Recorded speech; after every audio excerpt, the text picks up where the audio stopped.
Hey guys, welcome back. Jason Joni Builds. We're out in the shop today getting some more parts ready to paint. And I had several of you guys ask me to do a little bit more in-depth detail on how I get my parts ready to paint and the methods that I go about. But before I do that, I just want to say this and make sure you guys understand that I'm not an expert. I didn't go to paint school. I didn't graduate with a paint diploma. This is just how I've learned to do it. So I'll be glad to show you my tips and the tricks that I use. You can tell that I'm much more confident in the mechanical side and body work and steel work. But when it comes to paint and body, I know it and I've done a lot of it, but it's for me to kind of tell you guys, I'm sharing knowledge, let's just say that. And we'll let you guys determine if it's good or bad. But with all that said, we got a few things that we'll do today. I've already prepped one door, and I'm just going to show you how I did that and a few different ways that you can check for high and low spots. I got a couple different methods. We're going to get the tailgate ready. It's got these crazy crush sleeves that need to be put in the tailgate. If you guys remember several months ago when we got the tailgate, or we assembled it the first time, that's when I found out I didn't have these. Well, since I have ordered them. So we'll go ahead and get these crush sleeves put in the tailgate so I can get rid of this paper and be done. So I ordered these from Dennis Carpenter, and it's where your tailgate little cover goes on in your handle. Well, if you buy a new tailgate, all it has is these holes in it. And somebody told me my box should have had these in it. Well, mine didn't, so I had to order them. So it's a nut at the bottom end, and at the top end it's kind of bored out. So as you squeeze this together, it kind of squeezes behind and locks itself in place. I believe on the website when you go to order these, they recommend the tool, but then they also said they can be put in without it. And that was like $50 for a tool that I'm only going to use this time, possibly. So I didn't buy the tool, and I regret it. It was they don't go in easy. So let me go ahead and tell you, if you got to do this, either borrow a tool, buy a tool. I think Harbor Freight sells them. You can buy them online. I'm lucky a buddy of mine, Alan, he's bailed me out so many times in the past. You know, we work on each other's stuff all along, and called him up, and yeah, he's got one. I went and borrowed it last night. So the reason I did is because I tried putting it together like their instructions, and you can't hold this thing actually inside the tailgate. Trying to get a wrench back behind it, and what happens is this just starts spinning as you're trying to, basically what you're doing is you're holding your Allen and then you're twisting this nut here and it's drawing it together. It's junk. I just be straight honest. If you guys have had luck with it, proud of you. I didn't, so let's try this the other way. So what I have here is a Cornwell, tool. It's a rivet, like nut setter tool. I think she's got the part number right there. But again, thank you, Alan Doral. I appreciate this. So basically all you do is you put your nut in, your little nut set, like I showed you.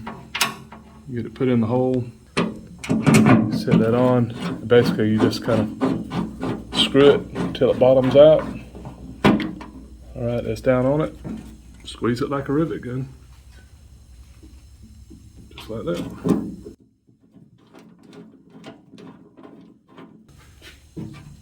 That's set, it doesn't wiggle. Easy enough. And I messed with this stupid thing for probably an hour. So, yeah. I had to drive 20 minutes to get the tool. It was still faster than trying to mess with that bolt there. So you guys can see, I just run it down till it bottoms out. Put that in, hold it, squeeze it.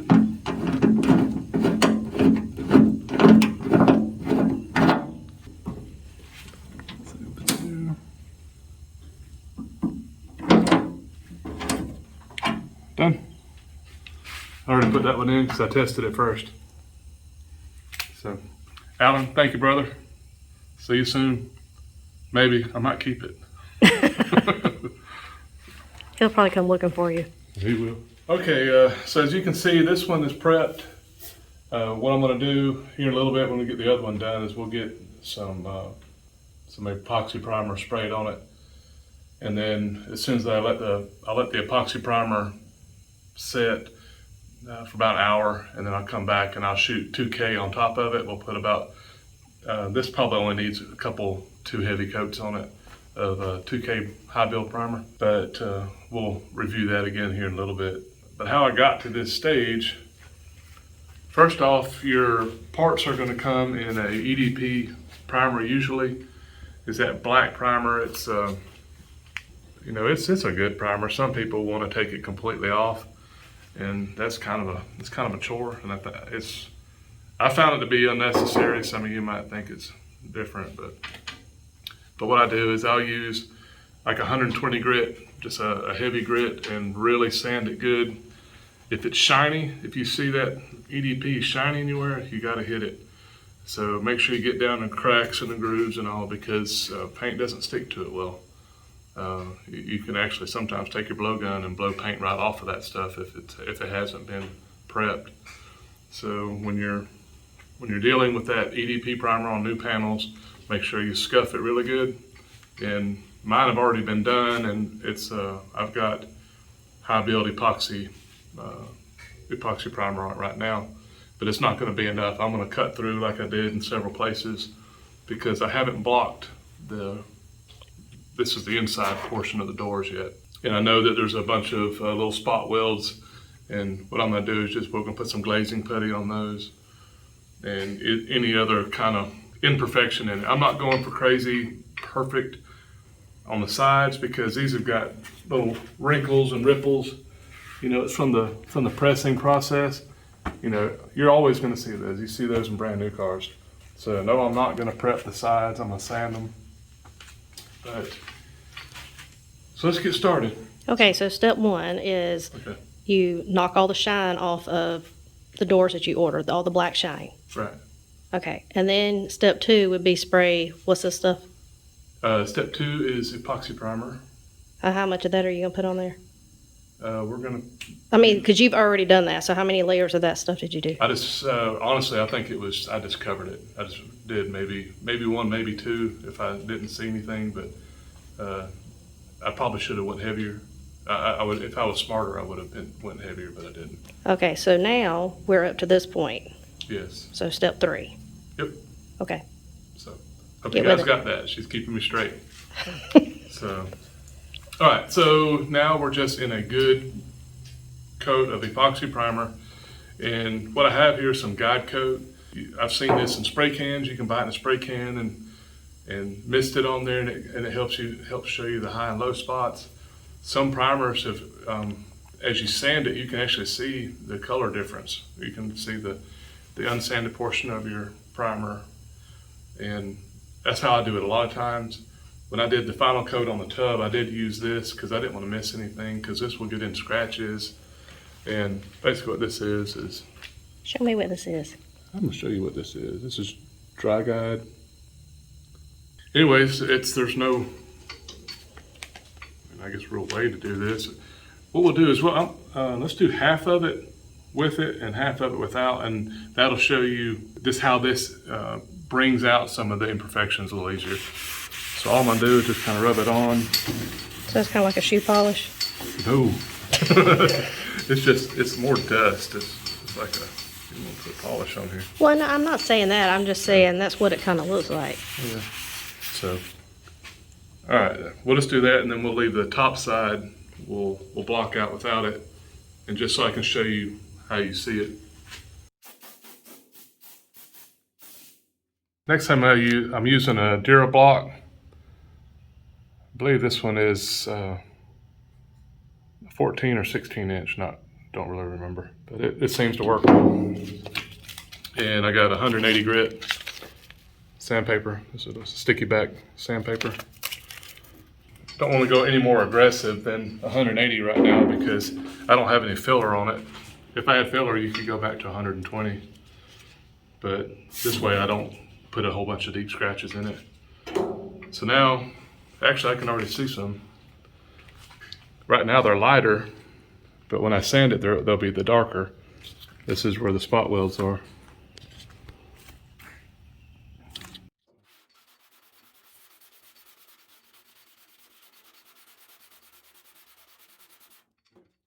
So just that little bit of sanding, you can tell that we have a big valley right in here. It's high here, we even hit bare metal. And you would actually see this in the paint. So what I'll do is I'm just gonna block it across. And I guess you guys also see I'm not going like this. I try to go in like angular cuts.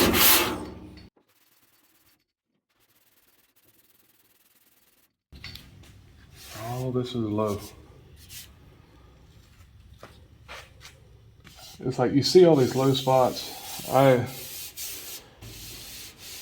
can pull my hand across it, and it's not such a valley that I think it deserves poly glaze putty or anything. I think what it needs is just a couple heavy coats of that 2K sandable primer, and then we'll block it again after that. So what I'm gonna do is I'm just gonna block it down a little bit more.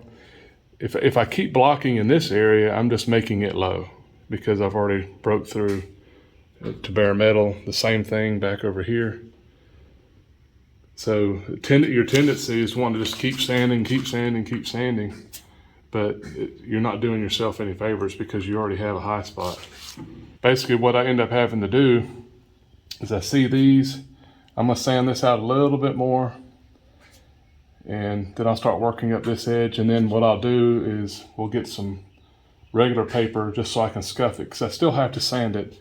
So when you see me go back over it and basically taking out some of this guide coat, I'm just basically prepping the paint so the new primer will stick to it, because it's gonna have to be blocked again. All right, let's move up here.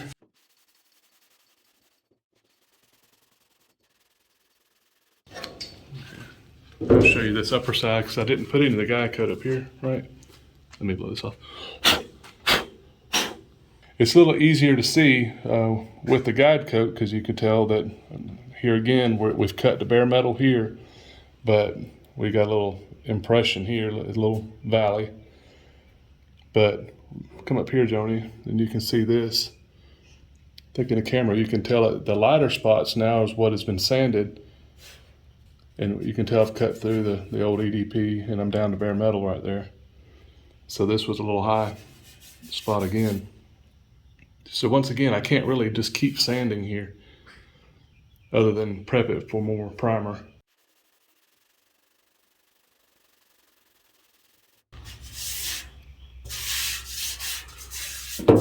See all this? So this would have actually looked really bad. You know, if I had just painted it, it would have been really ripply. So, see this right in here? This didn't have any guide coat and this did. So it's a little harder to see, but you can still tell it. So that would be that's a good example on using guide coat and without. So it just kind of brings it out to you. Okay, so right in here, guys, as I was telling you before, it's got all these spot welds. And there's not a whole lot of reason for me to just keep blocking here because there's so many high and low spots. So what I'm gonna do is we get 120 grit sandpaper, and I'm gonna sand this whole area and just basically break the surface where all the primer is. And then I'm gonna use some poly glaze from Autocoat, and I'm just gonna put a real thin layer, you know, basically from the top down, and then I'll block that out. Because you don't want to use poly glaze very thick, you know. It's basically by the name. It's a glaze. It's very, very light coat, and what it does, it'll fill these little imperfections, these little valleys, about like that high build primer will. I just know I'm going to need a little extra right here in these few little spots, so we can lay this down. I'll sand it off, and then I'll be able to prime it. So I'm gonna move to the top side real quick and get it blocked out.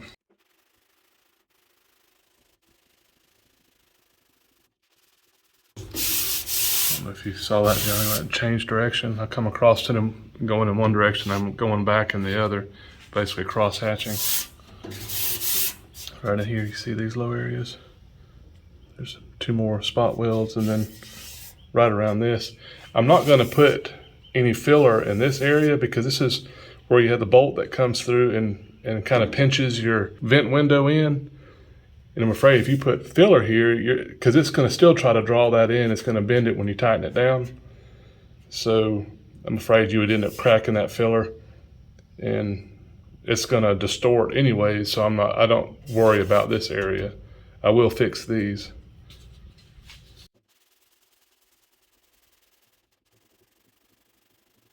That'll be easy. Then we have a pretty good valley right in here because I'm sitting on bare metal right there. Okay, so since I'm gonna put down polyglaze, I like it to be a little bit rougher. And what I did is I went to a 120. And what I'm using is just a soft block. You get these at your paint stores. And it's flexible. That way if you just use regular sandpaper, you put your fingers down, you'll actually sand your fingerprints into the steel. So that's why you always want to use some type of soft block. And I've got one even softer I use when I'm wet sanding. It's really spongy. So basically what I'm doing now is just get all this prepped.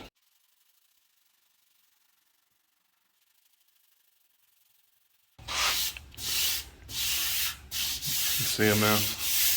You can tell how very little sanding I'm doing. So I know that these areas aren't real high. So what I'm gonna do real quick is just do this same thing all the way around. I don't want to keep you guys with it, but we will talk about one more quick thing. On raised edges like this, or in these kind of rounded raised areas, what I like to do is find a good piece of used sandpaper, because usually it's a little more flexible. And I'll just rip it up. And I'm not bearing down with my thumb or my finger. I'm just kind of helping it cradle. And I'll sand all this out, because there again, if I start pushing down, I'm just going to be digging. And holding a little bit of pressure will help kind of round this off and find the different areas, because all this was come out of a press, so you want to have a nice consistent radius as you sand this thing out.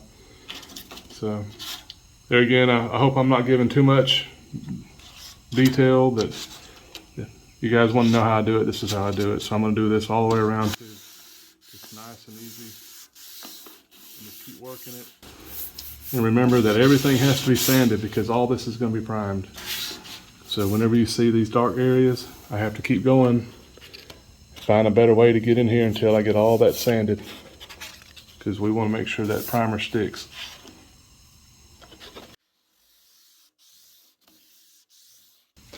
See how there's like a dark spot right down the middle? It means it's like it's like it'll go up and down and back up and then back. I was looking at the one on the side. I'm working to it. I can tell how it's finally going away now. That's just all from that tooling when it gets pressed, or when the part gets made.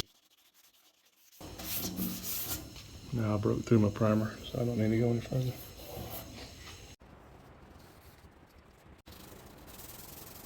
Okay guys, so after a lot of sanding, I've got it all sanded inside the lip, all the way around the sides. Everything is sanded out nice. So what I'm gonna do, like we talked about before, is basically in this area, I'm just gonna put a real thin layer of this polyglaze. Most of it's gonna come off, but it'll help fill in these little valleys. And I got a couple spots on the top side, right up here, and then I'm gonna put just a little bit up here. And basically, if you look at the other door, it was in the same spots. It was just, I guess, in the tooling, it just kind of wads it up a little bit. Okay, so let's go ahead and get this stuff put on there. And I like buying my polyglaze in this pouch. You can get it in a can too. This, you can kind of knead it up because sometimes whatever solvent or whatever's, you can tell something breaks down in it, and you can kind of get it mixed up a little easier. And if you've ever used Bondo before, you know how thick Bondo is. You can see how thin this stuff is. It just goes on real smooth. All right, what is that? Turn This it is your hardener. It doesn't have a Oh. part number. It just comes with it. So that should be about enough. Usually you can tell when you start mixing it up. Yeah. On a warmer day, it'll set quicker. So sometimes you don't have to put as much because you want to have a little bit of work time. Well, in that case, it's gonna set like ASAP. It's just super hot today. She's complaining about the heat. So I have to turn the fan off when we start filming. It's quite warm. Yeah, it's not bad. Well, after it rained yesterday, it did cool down to the upper 80s instead of the 90s. So just want to make sure I get it all mixed up good.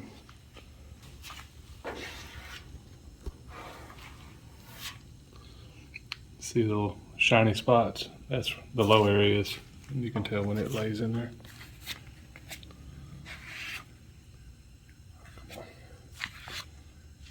It's never as easy when people are watching. Nobody's watching. Yeah, I know. Just me. Mm-hmm. And I'm thinking about my grocery list. That makes you feel better. I know all you guys freaking out about those bolt holes. I'll take care of that in a minute.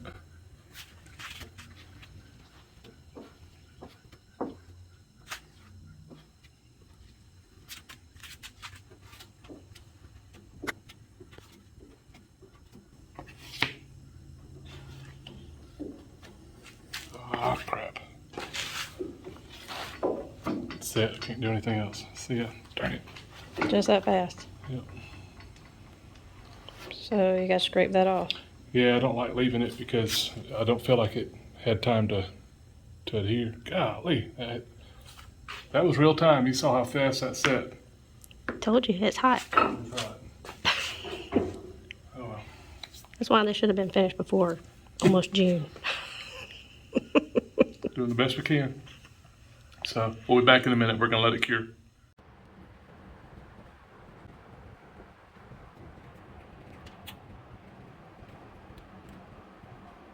All right, guys, I'm gonna use a DA to just knock the first little bit off because you got these ridges in it because I didn't get it laid down nice.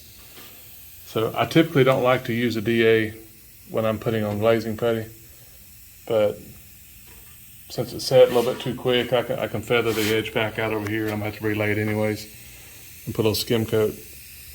And this will just kind of help me get it down. And again, I'm not trying to just sand it all the way completely out. I just want to knock the top edge off. So what I did is I used the DA and I just knocked the top side off of the filler. And now I'm just going to block it out. And again, you know, I'm just trying to get it away from the edge just by kind of concentrated down the line a little bit because it didn't need it here. Just try to pull it back out. And I'm just going to flat block it until we start seeing the metal come through, because what we want to do is just start seeing it shine back through in these areas because there's a bunch of little low areas. And then actually you can still see them, little dark spots, one there, one there, one there, there. That's what we're blocking down to. Okay, what sandpaper are you using? This is 120. That feels so much better. Still see them.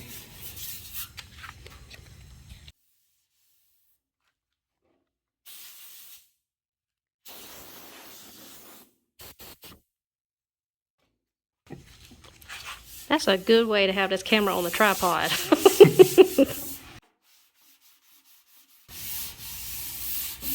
You want to tell them what you're feeling for? Anything. If you feel it, you'll see it in the paint. That's the general rule. And I'm just trying to feather this out a little bit because I know that I'm there. But again, we're going to put epoxy, and then we're going to put 2 coats of 2K on top of this. So I think we're still fine. I haven't gone down too low, but this is sunk too much. I have to stop and put a little bit more here, and then right in here. These areas are still just. I'm blocking straight across.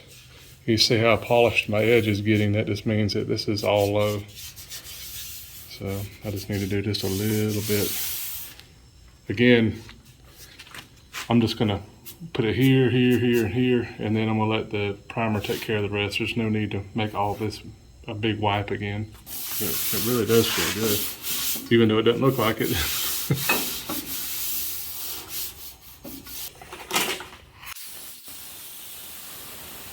Okay guys, we're gonna put the second coat on and just repeat the process.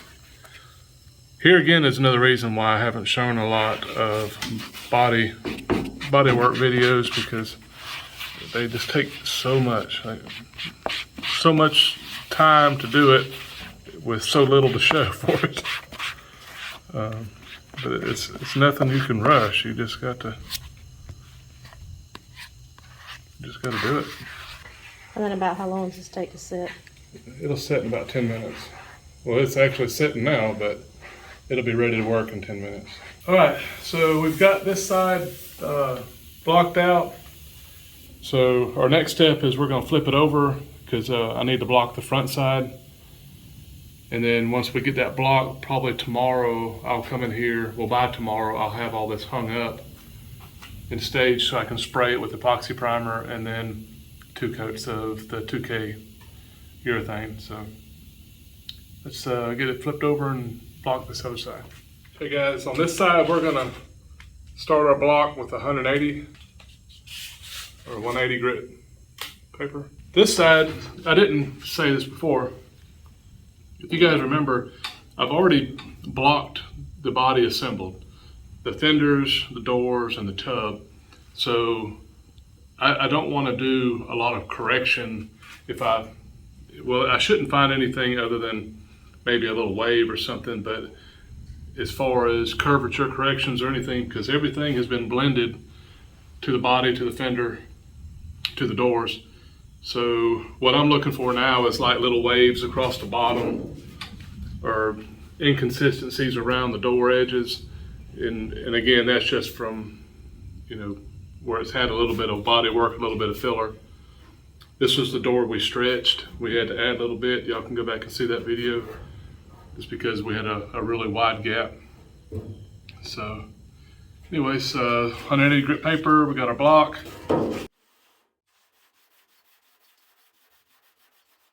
One more thing to point out. Look how my door is sitting on my stand. Like a ding dong this morning, I had it spun around the other direction with the long edge sitting here and here. I dropped my door. I dropped that one, and I put a little dent in it and scratched it right here. I had to repair it. Not that I was being careless, I just wasn't paying attention. The door was sliding out from underneath the slide, so I turned it perpendicular, so I won't have that problem again. And I didn't put the guide on it because I don't use it all the time, but I think you guys will be able to see anything wrong with it, so let me put it on.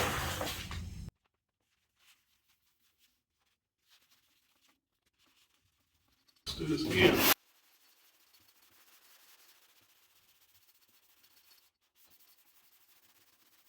See right in here? All that right there would show up in paint if I were to just spray it. Nobody said it was quick or fun. You done yet? Nope. Do you see them, Joni?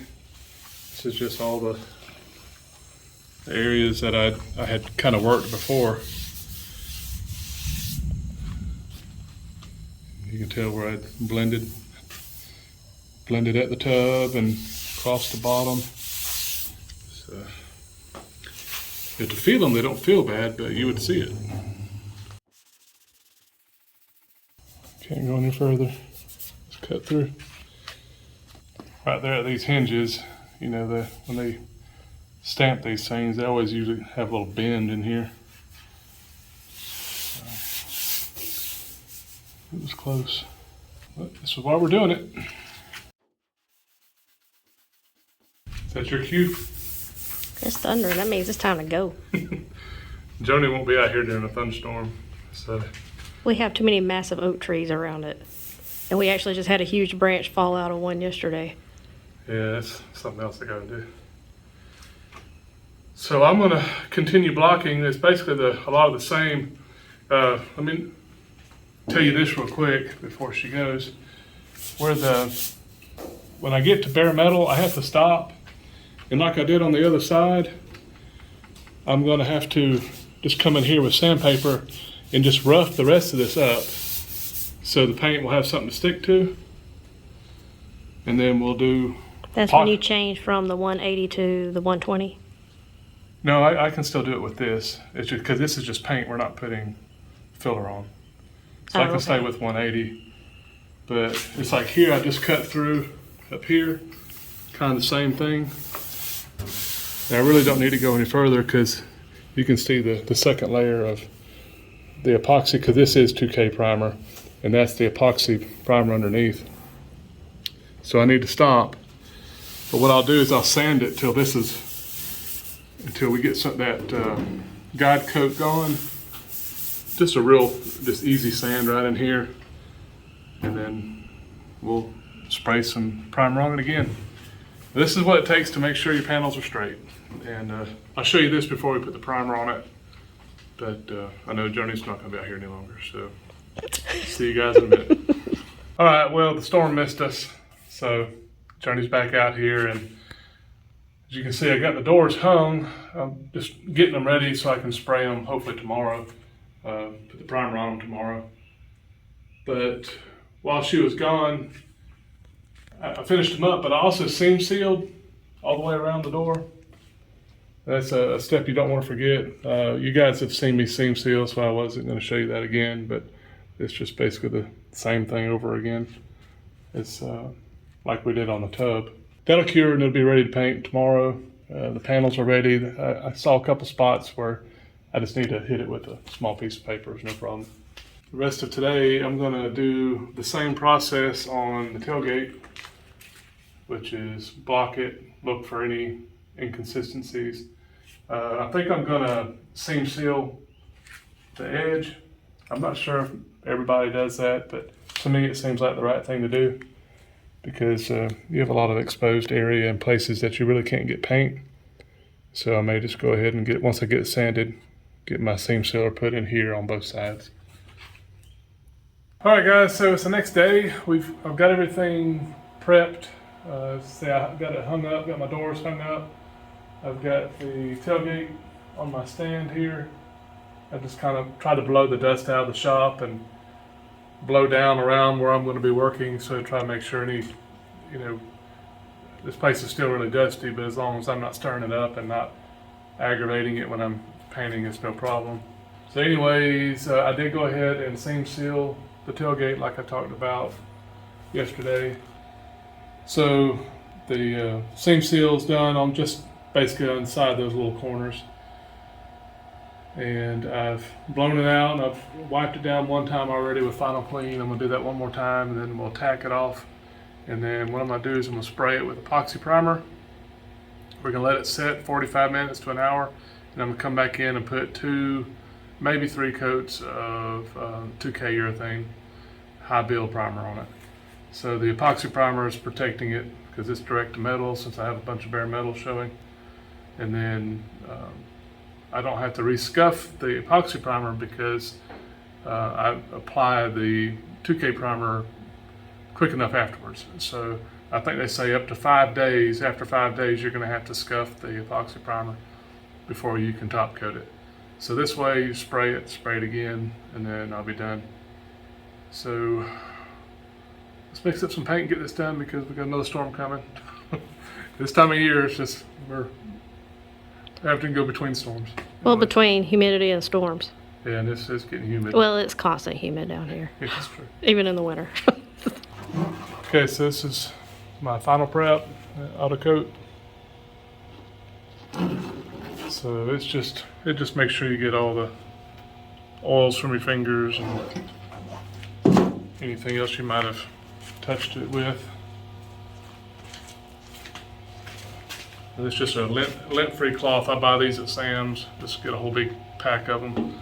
I just use them one time, and then I'll once I've used them for this, I keep them to just use as a shop rag until they're nasty.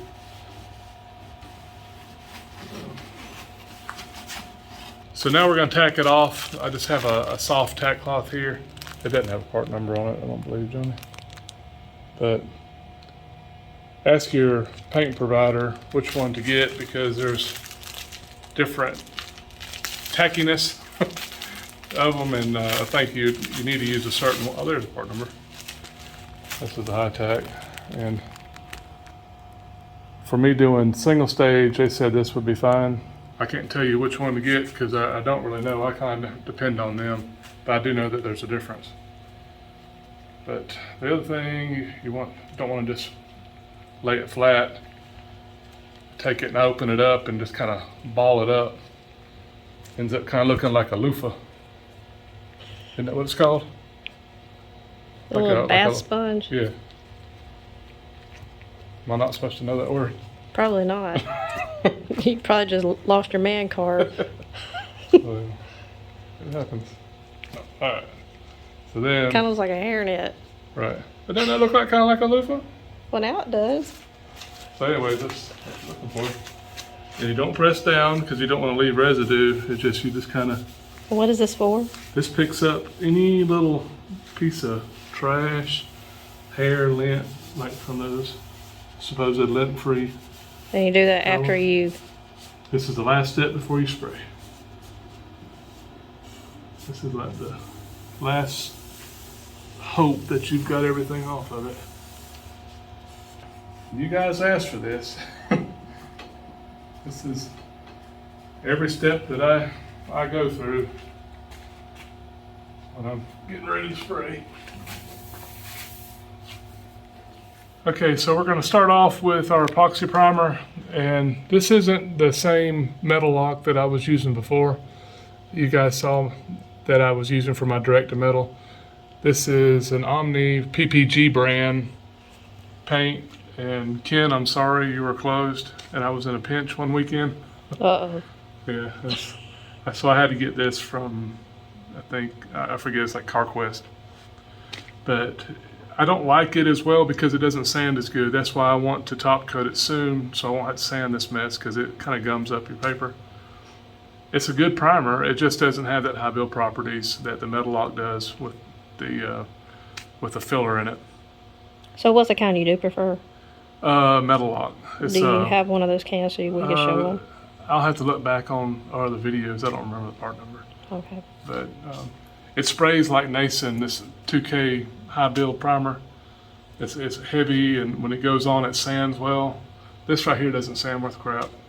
So, but it does the job. So anyways, let's go ahead and get this coated. And so all I'm looking to do, again, is one good coat of this. And another good thing about doing this, laying on top of all that other primer, is when I'm doing my final blocking, when I block to a dark color, I'll know I'm hitting the epoxy primer, and the next thing that's bare metal. So as soon as I see it, this next time I'm stopping. So if it doesn't get right, I'll have to stop, scuff it, and put another coat of 2K. This primer is 2 parts paint, 1 part hardener activator. So try to determine how much I'm going to need. Don't think I'm going to need that much. My cup here is incremented, so I can go 2 parts paint, 1 part activator, and that'll give me about a 1/4 cup. And I believe that's going to be plenty to cover what I'm doing today.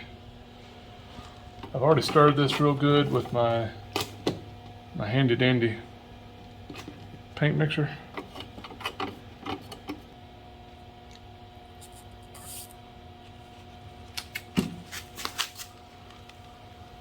That sure don't look like much. It's gonna be a little bit more. You gotta think it's. Now you make me second guess myself. Sorry. You don't think that'll do it? I don't know. I don't paint automobiles. Fine. I'm just saying it doesn't look like much. And I've seen you run out. I've seen me run out too. But you do you. If you want to remix it, you remix it. I don't want to remix it. All right, well, we'll go to this one. We'll go one more.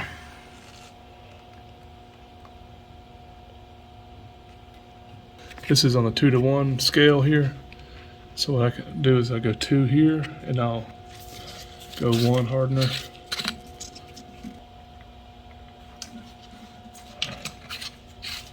Now we're on the 3, so that's 2 parts paint, 1 part activator hardener. And this is that part number on it. The catalyst, to say it correctly. Got my gun ready. Again, I've got a ProTech gun. This is the gun I use for priming. It's got a 2.0 tip in it. And with this, I usually spray right around 40 PSI with this gun. It seems to like it. So I need to check my pressure real quick, and then we'll be ready to go. And I guess lastly, when I spray, my pattern is basically the fan, and I come back and I overlap half width. So wherever I spray, I'll drop half and then just keep laying it in. And I always try to start my gun on the outside before I touch the steel, and then I don't let off the trigger till I pass it. So again, just my way.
All right, guys. So the rain beat us the other day. We got the epoxy primer laid down, but it came a storm right after that. So I wasn't able to get the 2K urethane primer put on it, but we're still within our window. So they say 3 to 5 days. We're at day number 2.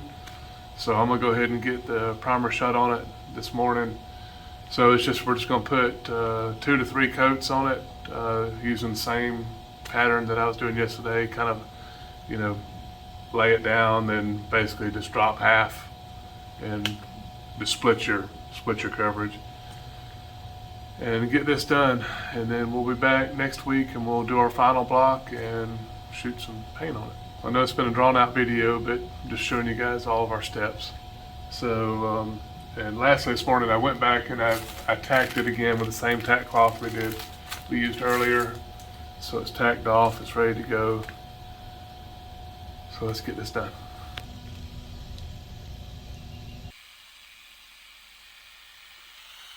So mixing the Nason 2K primer, it's a 4-to-1, kind of different than the 2-to-1 for the Omni.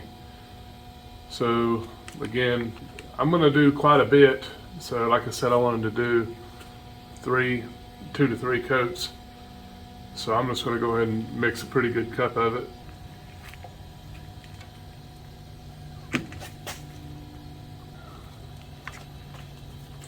And then 1 of the hardener or activator. Need 1 part. 1 part. I'm sorry. It's not 1 can. Right.